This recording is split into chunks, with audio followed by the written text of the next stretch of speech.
প্রিয় শিক্ষার্থী ভাই ও বোনেরা, কেমন আছো সবাই? আশা করি সবাই খুব সুন্দর আছো, সুস্থ আছো। বরাবরের মতো আজকে আমি চলে এসেছি তোমাদের আরেকটা নতুন ক্লাস নিয়ে। চ্যাপ্টার 1 এর ধারাবাহিকতায় আজকে আমরা আরো দুটো টপিক নিয়ে কথা বলবো।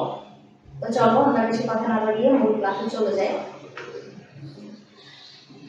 দেখো, আজকে আমাদের আলোচনার বিষয় হচ্ছে অপরচুনিটি কস্ট বা সুযোগ ব্যয় অ্যান্ড প্রোডাকশন পসিবিলিটি কার্ভ বা উৎপাদন সম্ভাবনা রেখা। এই ছোট ছোট টার্মসগুলা তোমরা যখন বলবো চিত্রের সাথে মিলিয়ে একটু কনসেন্ট্রেশন দিয়ে ভালো করে শুনবে। তো দেখো, প্রথমেই আমরা আসি অপরচুনিটি কস্ট বা সুযোগ ব্যয়। কথাটা শুনে মনে হচ্ছে যে কখনো শুনিনি, যাদের অর্থনীতি ছিল না তাদের কাছে তো অবশ্যই পিকুলিয়ার লাগবে বা অড লাগবে যে কি শুনছি, সুযোগ ব্যয় কি জিনিস। কিন্তু আমরা অডটার সাথে অ্যাকচুয়ালি কতটা আলোচনার সম্পৃক্ততা বা বিশ্লেষণ, যেটা মেইন টপিকের ব্যাখ্যা যেটা, সেটা কতটা মিল, সেটা তোমরা আমরা যখন আলোচনা শেষ করবো তখন বুঝতে পারলাম যে সুযোগ ব্যয় কথাটা অ্যাকচুয়ালি কি জিনিস। আরেকটা আছে প্রোডাকশন পসিবিলিটি কার্ভ বা উৎপাদন সম্ভাবনা রেখা। আমরা শুধুমাত্র ছোট দুটো টপিক নিয়ে কথা বলবো আজকে, বেশি কথা বলবো না, কিন্তু একটু মজা করে শুনতে হবে। সবগুলো আমরা এক্সাম্পল দিয়ে কথা বলবো। সুযোগ ব্যয়টা কি জিনিস? আমরা জানি বাংলাদেশ উন্নয়নশীল দেশ, হয়তো বা এটা সর্বোন্নত দেশের তালিকায় লিস্টেড হয়েছে, হয়তো না। 2-1 বছর আগে বাংলাদেশ এখন সর্বোন্নত দেশের তালিকায় আছে। তো উন্নয়নশীল বলি আর সর্বোন্নত বলি, এখনো আমরা উন্নত দেশের তালিকায় যাইনি। তো আমাদের দেশের প্রেক্ষাপটেও আমরা এখনো আমাদের প্রয়োজনের তুলনায় আমাদের সম্পদ সীমিত। আবার ব্যক্তিগত লেভেল থেকেও যদি বলি, প্রত্যেকটা মানুষের তাদের প্রয়োজনের তুলনায় তাদের সম্পদ, যেটা প্রয়োজন মেটানোর যে সম্পদ বা অর্থ, সেটা সীমিত। সেটা আমার পার্সপেক্টিভে হতে পারে, তোমাদের পার্সপেক্টিভে হতে পারে, তোমাদের ফ্যামিলির গার্ডিয়ানের পার্সপেক্টিভে হতে পারে। প্রত্যেকটা মানুষের এখনো পর্যন্ত তাদের সম্পদ অভাবের তুলনায় সীমিত। এটা তো আমরা সবাই জানি, বা অভাবটা সবসময় অসীম, সেটাও আমরা জানি।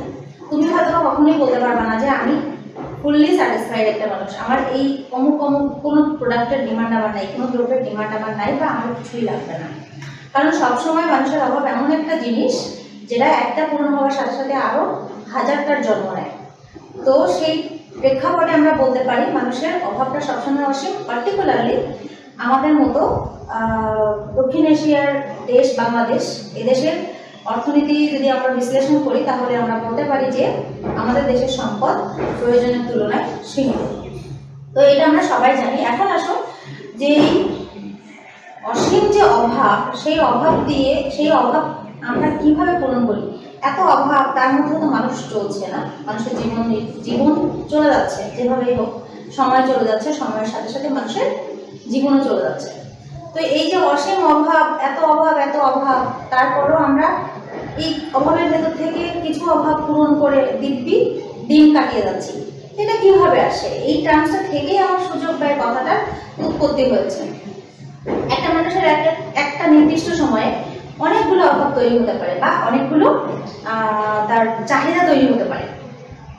তো এই চাহিদা থেকে সে কিন্তু চাইলে সবগুলো চাহিদা একবারে পূরণ করতে পারে না। তাকে ধৈর্য ধরে তাকে আগে ভাবতে হবে যে কোন অভাবগুলো তার প্রয়োজন, কোন অভাবগুলো তার পূরণ করা বেশি গুরুত্বপূর্ণ। যদি এটা ঠিকভাবে ডিসাইড করা যায় তাহলে সেই মানুষটা তার প্রত্যেকটা পদক্ষেপ ঠিকঠাকভাবে দিয়ে সামনে অগ্রসর হতে পারবে। তো আমরা স্টুডেন্টস, আমাদের অভাব কি নাই? স্টুডেন্টস যারা, তাদের স্টুডেন্ট লেভেলে যে অভাব থাকা দরকার সেই অভাব থাকবে এবং আছে।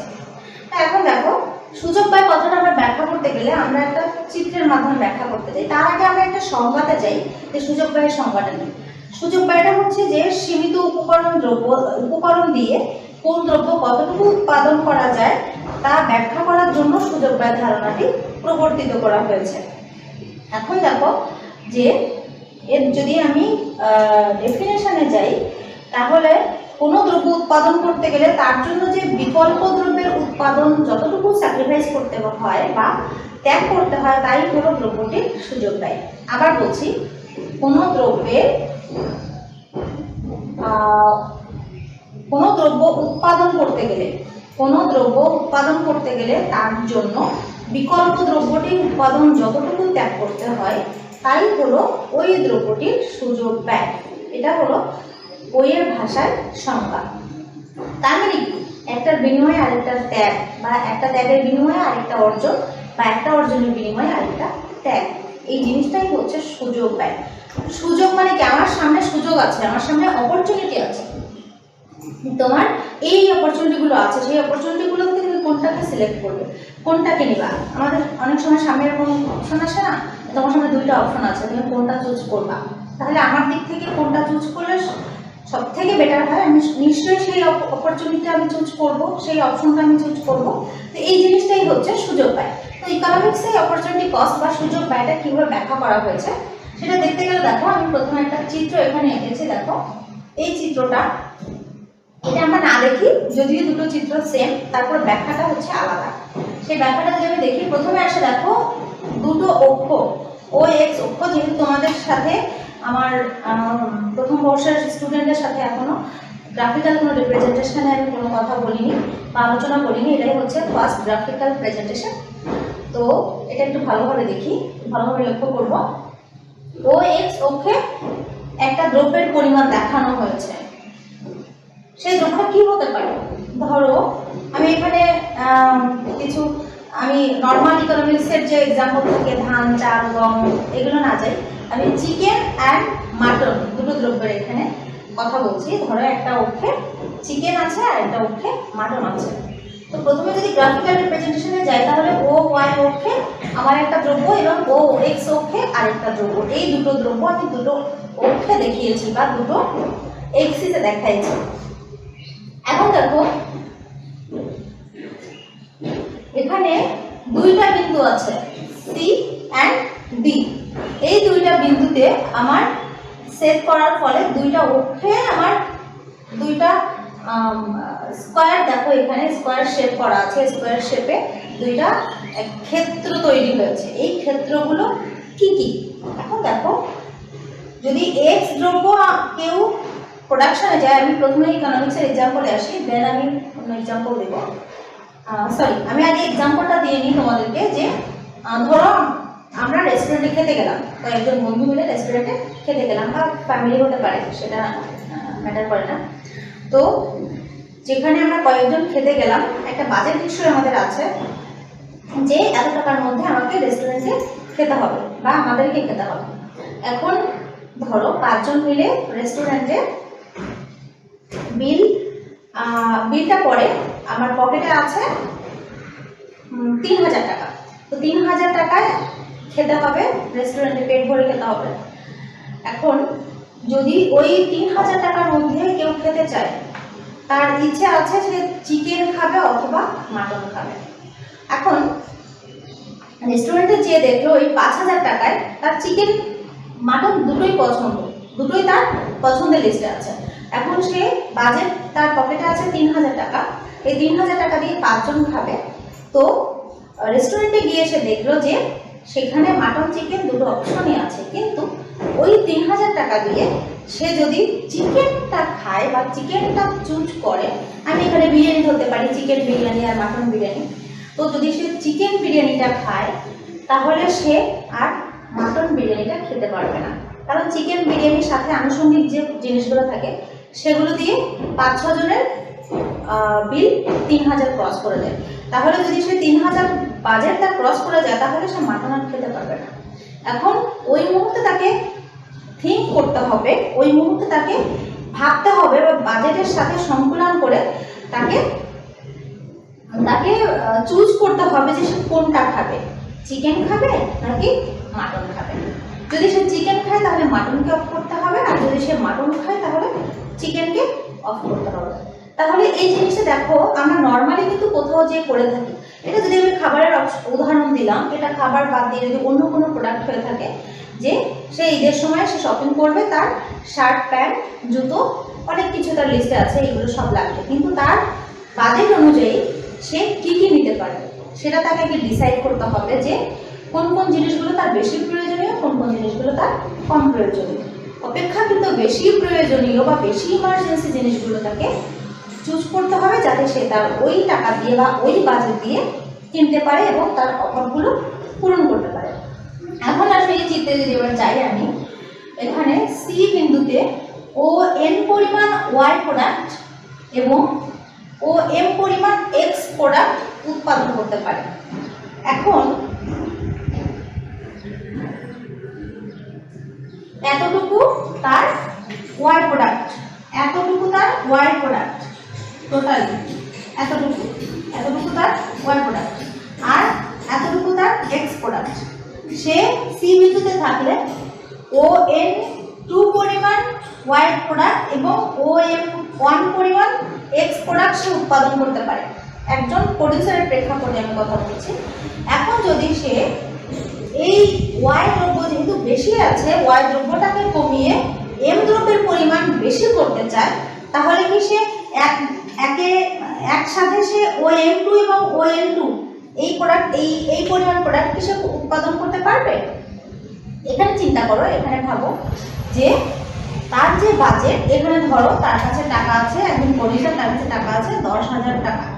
এই 10,000 টাকা দিয়ে সে হয় ও এন 2 পরিমাণ ওয়াই প্রোডাক্ট, না হয় ও এন 2 পরিমাণ এক্স প্রোডাক্ট প্রডিউস করতে পারে বা উৎপাদন করতে পারে।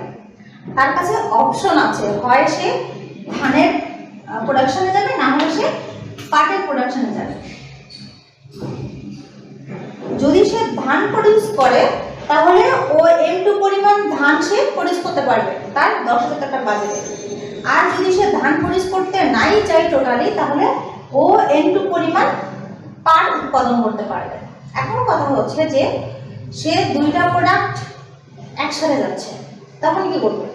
সে 10,000 টাকা দিয়ে যদি দুইটা প্রোডাক্ট একসাথে চায়, তাহলে আগে যদি 10 মণ ধান এবং 10 মণ পাট উৎপাদন হতো, যদি ধান উৎপাদন করে তাহলে 10 মণ ধান, অথবা পাট উৎপাদন করে তাহলে 10 মণ পাট। তার অপশন ছিল 10 মণ,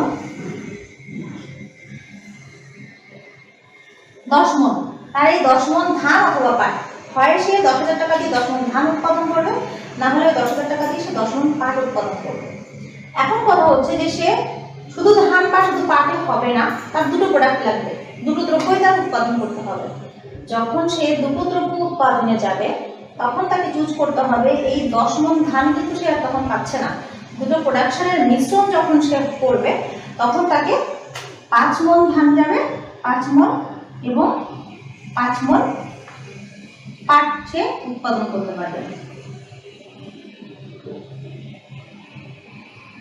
এখন দেখো,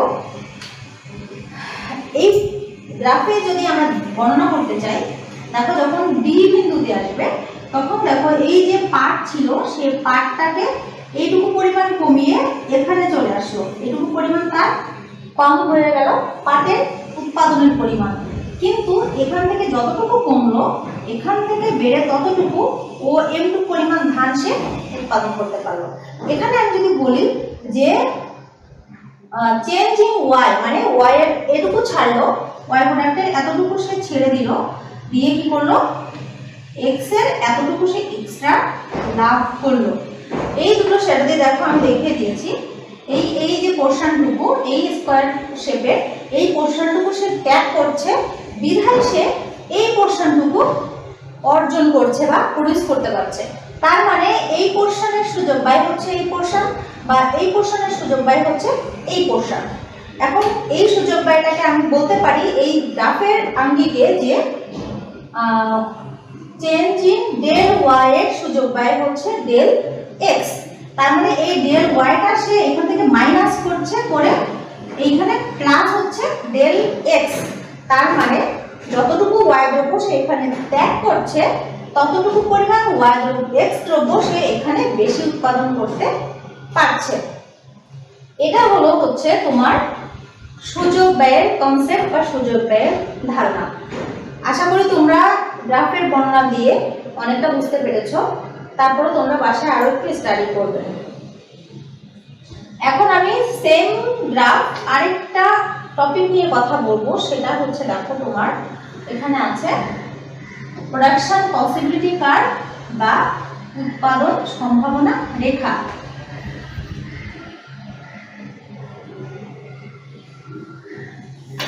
এই চিত্রটা খেয়াল করো, এখানে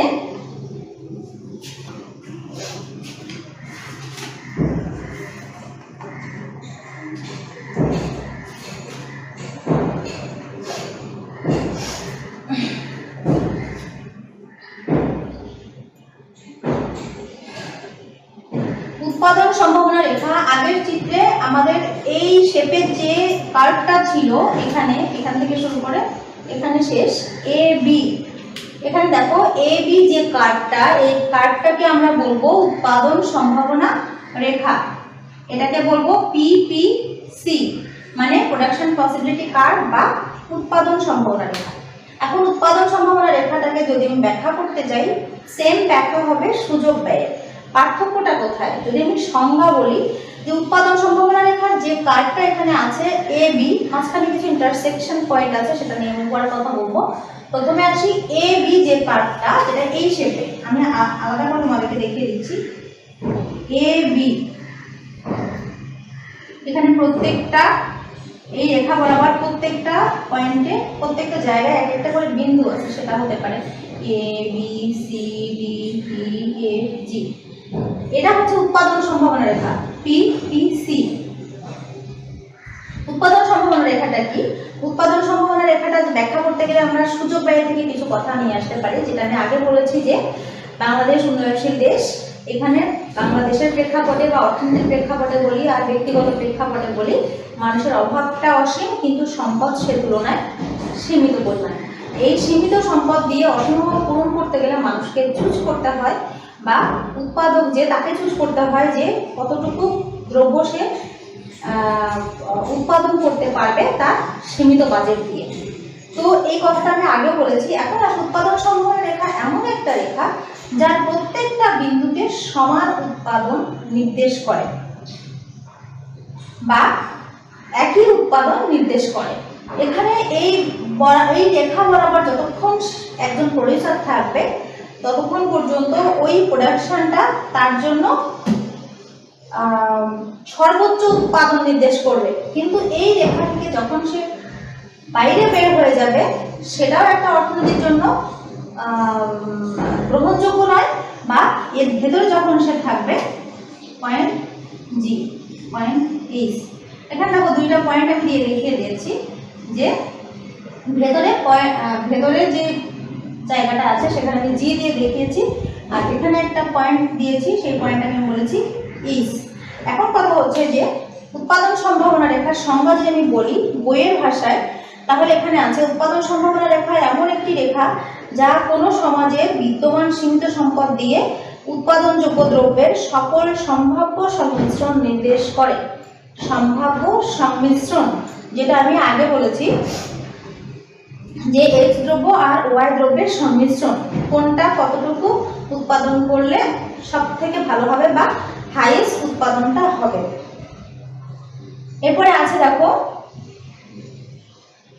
উৎপাদন যে টেকনিক থাকে, সেই সমস্ত টেকনিক খাটিয়ে যখন উৎপাদনটা ফাইনালি হবে, সেই উৎপাদনটা হাইয়েস্ট হচ্ছে কিনা সেইখানে ডিসিশন নেওয়া বা সেই ব্যাপারে একজন প্রডিউসার যখন রেশনাল বিহেভিয়ার করে বা ঠিকঠাক ডিসিশন নেয়, সিদ্ধান্ত নেয়, তখন সেটাকে আমরা উৎপাদন সম্ভাবনা রেখা বলবো। তো এই রেখা বরাবর যদি প্রত্যেকটা পয়েন্টই একটা ইকোনমিক্সের জন্য গ্রহণযোগ্য হয়ে থাকে, তাহলে বাইরে বা ভেতরে কি হতে পারে সেটা আমরা পরে বলবো। তো দেখো এখানে চিত্রটা সেম, ও এক্স অক্ষে এক্স দ্রব্য এবং ও ওয়াই অক্ষে ওয়াই দ্রব্য নির্দেশ করা হয়েছে। আর এখানে এ বি তোমার উৎপাদন সম্ভাবনা রেখা, যেটা এখানে বোঝানো হয়েছে, আলাদা করে আমি দেখিয়ে দিয়েছি। এ বি হলো উৎপাদন সম্ভাবনা রেখা।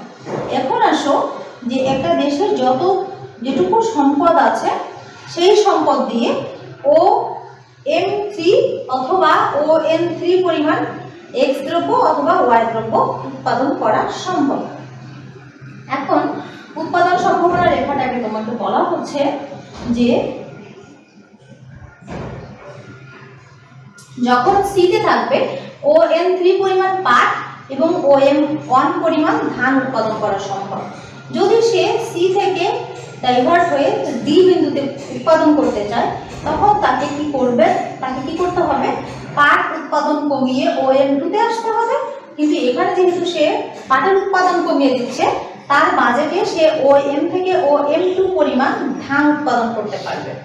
এবং এই বিন্দুতে C বিন্দু থেকে যখন সে D বিন্দুতে আসলো, উৎপাদন হয়তোবা পাটেরটা কমে যাচ্ছে, কিন্তু যেহেতু ধানেরটা বাড়ছে উৎপাদনটা হাইয়েস্ট ওখানে আছে।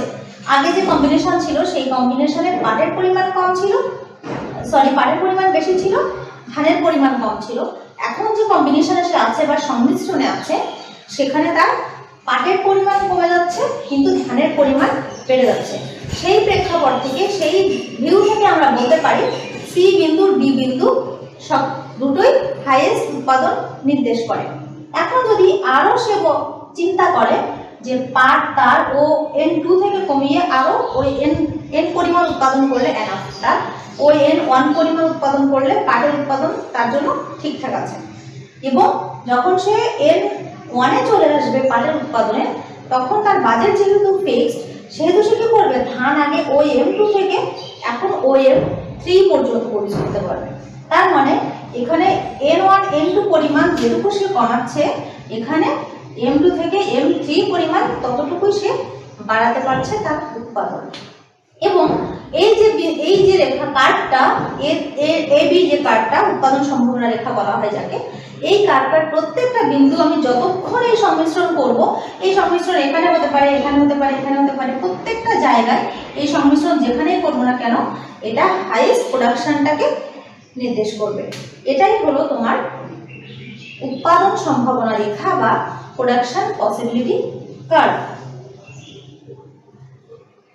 এবং আরেকটা কথা হচ্ছে যে বিন্দু দুটো আমি দেখিয়েছি, দেখো G আর H, এখানে একজনের বাজেট আছে, প্রডিউসারের বাজেট হচ্ছে 10,000 টাকা। এই 10,000 টাকা দিয়ে সে এই রেখা বরাবর উৎপাদন করতে পারবে। তার পকেটে টাকা দিয়ে সে এইটুকুর ভেতরটাকে থাকতে হবে। মানে তাকে কি করতে হবে, হয় চিকেন খেতে হবে, না হলে মাটন খেতে হবে। চিকেন যদি সে স্যাক্রিফাইস করে তাহলে মাটন খাবে, মাটন স্যাক্রিফাইস করলে সে চিকেন খাবে। কিন্তু ওই টাকা দিয়ে কিন্তু সে বাইরে যেয়ে যখন চলে যাবে যে আমি বেশি করে খাবো, বেশি করে কিনবো, তখন কিন্তু তার পকেটে যে টাকা আছে বা বাজেট আছে সেটা দিয়ে সে আর কুলাতে পারবে না। তাই আমরা এই দুটো পয়েন্ট দিয়ে বোঝাতে চেয়েছি যে এর বাইরে বের হলে তার বাজেটের বাইরে তাকে যেতে হবে, কারো কাছ থেকে ধার করতে হবে, লোন করতে হবে, বা কারো কাছ থেকে হাত থেকে টাকা নিতে হবে, বা নেগেটিভ কোনো বিহেভিয়ার করে সেখান থেকে বের হয়ে আসতে হবে। এবং যদি এই বিন্দুতে সে থাকে তাহলে দেখা গেল যে তার পকেটে আছে 3,000, সে 2,000 টাকায় খেয়ে বের হয়ে আসলো, পকেটে আরো 1,000 টাকা আসে। সে কি করলো, সে চিকেনও খেলো না, মাটনও খেলো না, সে কি করলো, কোল্ড ড্রিঙ্কস বা নর্মাল কোনো ফাস্টফুড খেয়ে সে ওই রেস্টুরেন্ট থেকে বের হয়ে আসলো বন্ধুদের সাথে।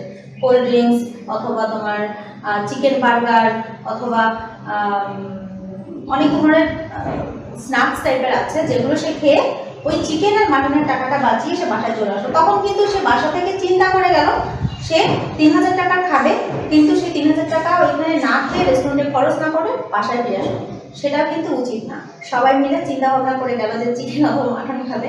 এখন যদি কেউ টাকা বাঁচিয়ে স্ন্যাক্স খেয়ে চলে আসে তাহলে মনে কষ্ট করবে, তাই তো? তাহলে কি করতে হবে, যে যেটুকু বাজেট আছে সেই বাজেটের সাথে সংকুলন করে একজন মানুষকে রেশনাল বিহেভিয়ার করতে হবে যেখানে ওই টাকাটার ইউটিলাইজ হবে। আমি এটা যখন খাবার এক্সাম্পল বাদ দিয়ে কোনো প্রডিউসারের পার্সপেক্ট থেকে বলবো, তার ইনভেস্টমেন্ট 10,000 টাকা, তো 10,000 টাকা যখন সে পুরাটাই ইকোনমিতে খাটাবে তখন সেটাকে সদ্ব্যবহার করা হবে বা ইউটিলাইজ করা হবে। কিন্তু যদি সে কৃপণতা করে 10,000 টাকার কিছু টাকা রেখে দেয় তাহলে ওই টাকাটা কিন্তু আইডেলি পড়ে থাকবে, ওই টাকাটা অর্থনীতিতে খাটছে না।